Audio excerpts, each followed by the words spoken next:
Pas përmbylljes së procesit të riorganizimit të Partisë Demokratike me zgjedhjen e kryetarëve të degëve, kryesive lokale, rikonfirmimin me referendum të kryetarit të Partisë Demokratike të Shqipërisë Sali Berisha, si dhe me zgjedhjen e anëtarëve të rinj të kryesisë së partisë, demokratët pritet të vijojnë fazën e dytë të ristrukturimit të organizatës në muajt e ardhshëm.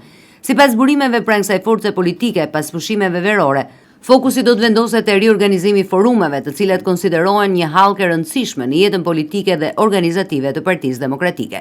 Procesi do të nisë në muajin shtator dhe do të përfshijë zgjedhjen e drejtuesve të rinj të strukturave rinore dhe të grave në të gjitha degët e vendit. Edhe në Vlorë pritet të zhvillohet procesi zgjedhor për drejtimin e dy forumeve kryesorë të partisë. Antarësia do të votojë për kryetaren e re të Lidhjes Demokratike të Gruas, një strukturë që ka një rol të rëndësishme në organizimin dhe përfaqësimin e grave brenda Partisë Demokratike. Paralelisht do të zhvillohen zgjedhjet dhe për kryetarin e ri të forumit rinor, strukturë e cila synon të përfshijë dhe aktivizojë të rinj në jetën politike dhe organizative të forcës më të madhe opozitare. Drejtuesit demokratë konsiderojnë këtë proces si një hap të rëndësishëm për forcimin e strukturave në terren dhe për përgatitjen e partisë për sfidat politike të muajve në vijim. Sipas tyre, përmes zgjedhjeve në forume, synohet jo vetëm rinovimi i drejtuesve, por edhe rritja e pjesëmarrjes së grave dhe të rinjve në vendimarrjen politike.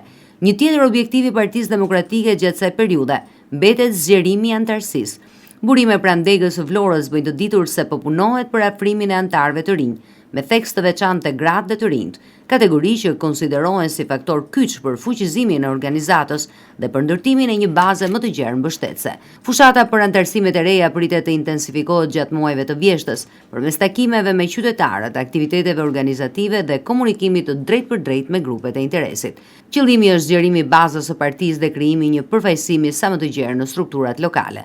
Me përfundimin e këtyre proceseve, Partia Demokratike synon të mbyll ciklin e plotë të riorganizimit të saj, duke hyrë në një fazë të re funksionimi me struktura të konsoliduara në qendër dhe në bazë. Ristrukturimi organizativ do të shërbejë si bazë për përgatitjen e aksionit politik dhe të angazhimeve elektorale në vit.